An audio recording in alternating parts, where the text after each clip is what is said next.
outside the Tory Party conference. It's not new. Every year for the last few years, tens of thousands of people have come here and demonstrated.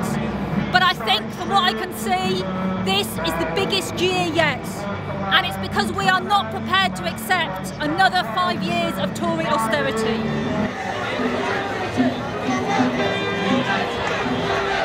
The right-wing press will say we've got no right to demonstrate here today because they say that this is a legitimate, democratically elected government. But let's be clear. The Tory government was elected with 24% of the electorate. That makes it the least popular Tory government in history. And they have no mandate for the savagery that they are carrying out against the majority in this country. And we are not prepared to have another 5 years where they create a wasteland. We already have 1 million people who can only feed themselves and their families by relying on food banks. At the same time, the richest 1,000 people in this country, in the 4 weeks of the Labour leadership contest alone, got £2.4 billion richer. That is enough to provide food, all the food necessary, for every one of those families surviving on food banks for at least 2 years. There is a huge gap between rich and poor in this country, and we are determined to fight to end austerity and to end the undemocratic rule of this Tory government. So it's great that we're here demonstrating today, but we all know this government will not retreat just on the basis of demonstrations. It's going to take more than that. That's why in the Socialist Party we are campaigning for a 24-hour general strike. All the trade unions coming out on strike together against austerity and against the undemocratic anti-trade union laws. If they were to do that, it would shake this government to its foundations, but it would also enthuse millions of young people who are not currently part of the trade union movement, who would see a reason to join because it was standing up for them. So we think we need coordinated strike action to defeat this government. We think it's possible to force them out of office, to force them to call a general election well before 2020 if we mobilise the anti-austerity mood.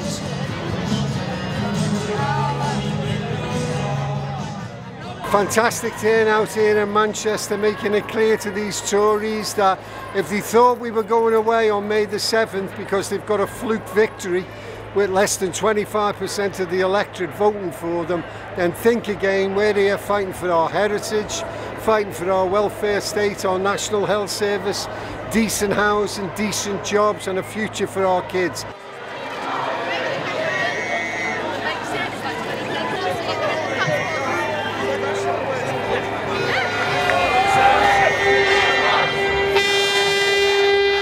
But even if we manage to mobilise a movement that forces the government to call a general election, it still poses the question of building an anti-austerity political alternative at the same time. That's why it's such fantastic news that Jeremy Corbyn has been elected leader of the Labour Party. The anti-austerity movement which voted for him, the people who signed up for £3 to vote for him, who've been inspired by him, they are an indication of the potential for a mass anti-austerity party in Britain. And by the way, it shows that if, as the Socialist Party has called for, the affiliated trade unions who currently support the Labour Party, years ago, back in 2011, when the Labour leader was putting forward austerity light, if they had launched a new party, then it would have been enormously popular. Instead, people have voted for Jeremy Corbyn and put him in power as leader of the Labour Party. And that's fantastic. But unfortunately, he is the leader of the party, but the majority of the people around him are not anti-austerity. They're pro-austerity. It's absolutely clear that the majority of the Parliamentary Labour Party are determined to carry on with austerity light, the policies that they followed up until now. And they want, if they can, to get rid of Jeremy Corbyn and the new left leadership of the Labour Party. They can't act immediately because his mandate is so huge, but they will act when they can. In the meantime, undermining him via the right-wing capitalist media. We're here because we're against the cuts, because the cut hurts the poor, and we're saying that the 1% should be made to pay for the austerity. The 99% cannot pay because the cut kills the 99%. We're here today to make sure the Tories understand the people are unhappy about the cuts that they're making, and the time for change is coming. Jeremy Corbyn's election proves change is possible, and he also proved that austerity isn't a necessity, it's a political choice.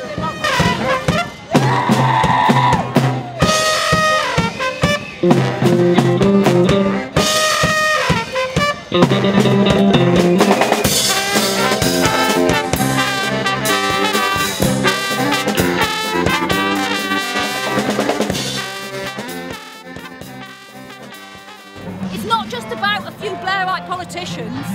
They have the support of the capitalist class in Britain. Let's remember that Thatcher said her greatest achievement was not the anti-trade union laws, it wasn't the miners' strike. She said it was Tony Blair and New Labour, because they'd created a party which was safe for big business, that could be guaranteed to act for the bankers and the billionaires.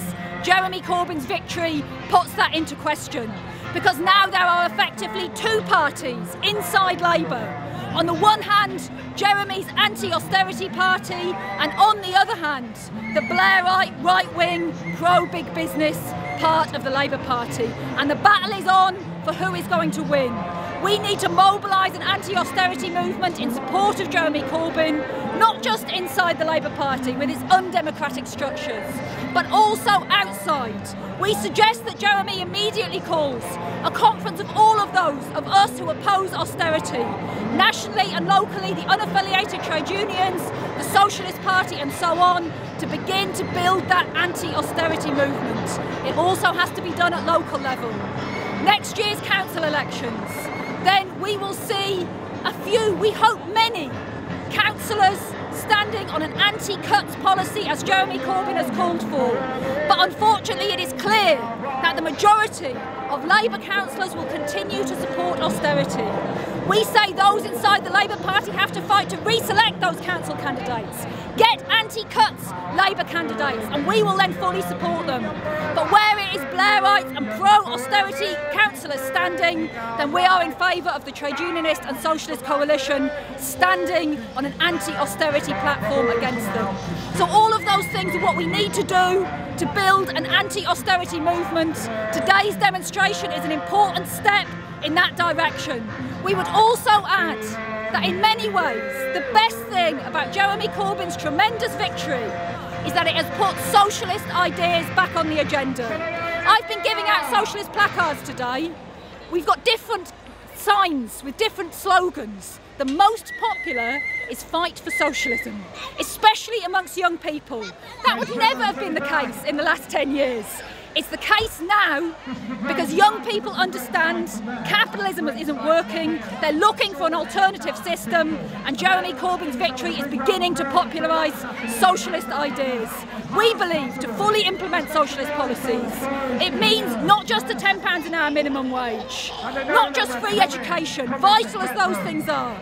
It means going further and ending this system that stands for the bankers and the billionaires and acts in their interests. We call for the democratic public ownership of the commanding heights of the economy, the big companies that dominate Britain, in order to be able to begin to build a society that genuinely stands for the millions and not the billionaires, in which the right to a free education, a decent job, the right to retire, the right to a home, those things are not the unachievable luxury that they increasingly are for the new generation, but are something that is a basic right guaranteed for all.